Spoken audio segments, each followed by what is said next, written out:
Here's a segment from the latest edition of St. Charles Parish Today, a monthly local talk show. As early as 1908, 4-H could trace its roots in Louisiana to the Boys' Corn Club, which began in Avoyelles Parish with the help of the parish superintendent of education and the dean of the College of Agriculture. The first parish-wide meeting was held in an old schoolhouse in Moorville with more than 300 attending. Through non-formal, research-based, experimental education activities, 4-H participants gained knowledge and life skills, enabling them to become positive, productive, capable, and compassionate members of their communities. 4-H has 3 primary program initiatives: citizenship, healthy living, and science, engineering, and technology.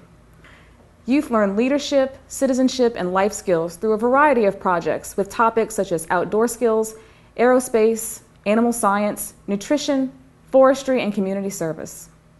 Learn by doing is the 4-H Club slogan. 4-H members don't just read about things, they do them. With us today to talk about 4-H, their involvement in the St. Charles Parish community, and some trash bash tips is Associate Agent Callie Zammit. Thank you so much for being on the show today. Oh, thanks for having me. So I know a lot of the 4-H programs are through schools. Can you talk a little bit about those programs that kids can take part in and also some programs that they may be able to do outside of school? Sure. We actually have, in the majority of our schools, we do have a school club program. We do have a school teacher that would serve as the leader, and they meet once to twice a month, and they do hands-on activities within the school system. If for some reason they don't have a school club, they can join our project clubs, or even if they're in a school club, they can also join our project clubs, which are community clubs that anybody can join based on their age requirements. For example, we do have what's called a 4-H Cloverbud Club, which is for kindergarten to 3rd graders, where they do non-competitive activities within our 4-H program. So they're not at that competitive stage yet, but they still learn basic life skills based on those activities that they do. We also have a 4-H shooting sports club where it's for ages 10 to 19, and they can learn how to be patient yet good marksmanship, and they learn about safety for shooting. We do BB gun, rifle, shotgun, and also archery in our shooting sports program. We have a fashion club, which is for kids 4th grade to 12th grade, and they learn how to sew or they learn how to model, if they're interested in fashion or the fashion industry. We also have our 4-H Chef Club, which stands for Cooking, Healthy Eating, and Fitness. They meet once a month where they learn how to cook healthy meals, and they actually eat them, and they enjoy eating what they cook. They also do physical activities in a fun way, so it's to build that healthy initiative, and so they learn how to be healthier.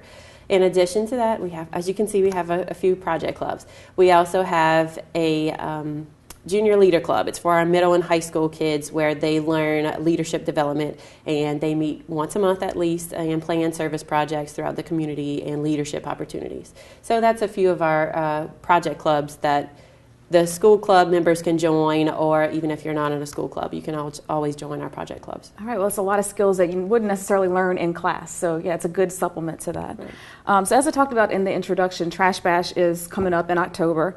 I know 4-H has participated as a volunteer group in Trash Bash before, and they do a lot of other community outreach and community volunteering. Can you talk a little bit about that? Sure. Each year, the Louisiana 4-H program has a specific service learning focus for the year. So our clubs try to participate in that particular focus. This year is foster care, so they're actually in the planning stages of trying to develop what would they like to address the foster care issue, whether it's a big brother, big sister program, or being able to donate gifts during Christmas time, that kind of thing.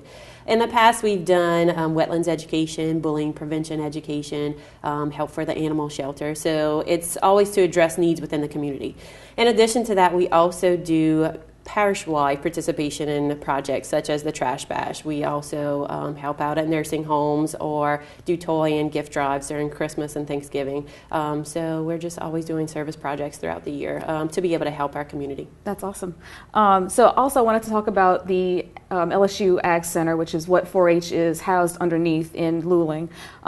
For people who want to do Trash Bash and maybe they don't want to do the litter cleanup side of it, they want to do the beautification and the planting, there's some resources that people can get as far as seasonal planting if they want to do landscaping there at the Ag Center. Sure, we do have brochures at the LSU Ag Center that can tell you what what's good to plant within this area. Also, what crops are available and do best in this particular environment. We also have our website, lsuagcenter.com, and it pretty much has research-based information on anything you need. So if you're looking for what to plant or how to control weeds or anything like that, that's the place to go. Anything else you'd like to add? Sure.